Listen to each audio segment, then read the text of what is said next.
Awfully silent on the BJP's reshuffle. To speak to us, we have the INB Minister, Mr. Manish Tewari. Manish, many are calling this the modification of the BJP's power structure now in Delhi.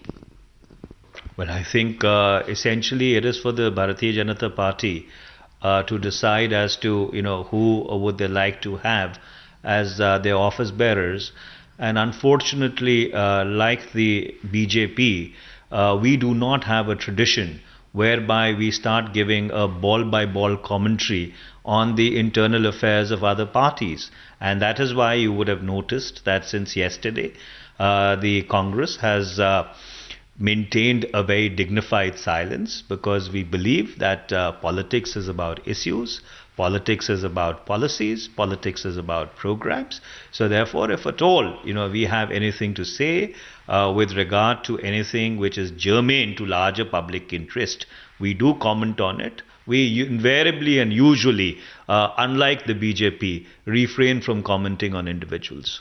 But Manish, politics is also about people, and this is your principal opposition party, and who you contest against or who's your competition in the general elections, as and when they do come. There are also assembly elections later this year.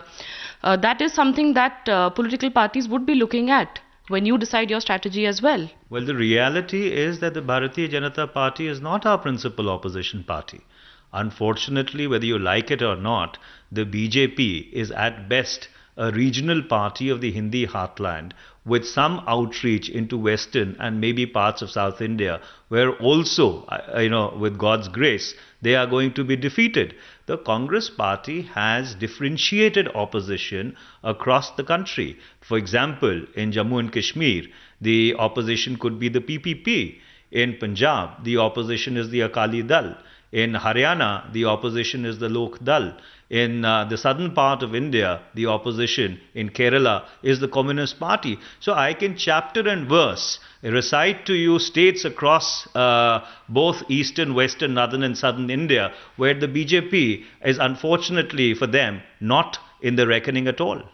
Uh, Modi is somebody who's outgrown Gujarat and is going to give competition to the Congress. So when it comes to the general election, he could be the prime ministerial candidate, or at least the face of BJP's campaign. How is the Congress going to counter that?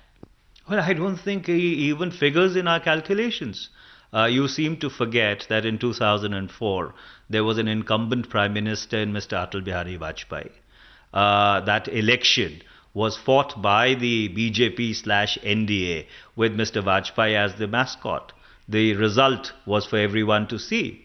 In 2009, they decided to fight the election under the leadership of Mr. L.K. Advani.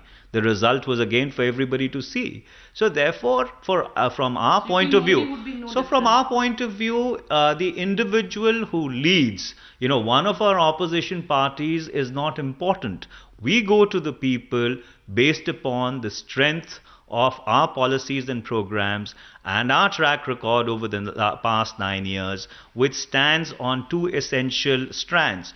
One is that we've possibly built the most ambitious entitlement-based rights structure which this country has ever seen in the last 64 years. And number two, during the period of the 11th plan, which squarely falls between the UPA 1 and the UPA 2, we've delivered 8.2% growth to this country. So therefore, since there is a paucity of time and it's a tic-tac, otherwise I could have gone on chapter and verse. So from our point of view, our electoral strategy rests on our performance and the roadmap that we will unveil for India's future. And how do you weave in the leadership of Rahul Gandhi, who's been made the vice president now? Well, Mr. Rahul Gandhi is the natural leader of the Congress party.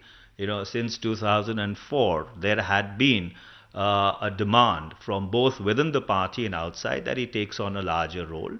He first of all reinvigorated the mass organizations and then has decided to take on the responsibility as Vice President of the Indian National Congress. And in that role, he's re-energizing the party. So that is where we are. New general secretaries in the BJP have been taken in, like Amit Shah, who is out on bail and who's been associated with various controversial cases related to fake encounters. Also Varun Gandhi, who perhaps is best known for his hate speech in Pilibhit. Well, eventually, as I said, that's a call which people will have to take.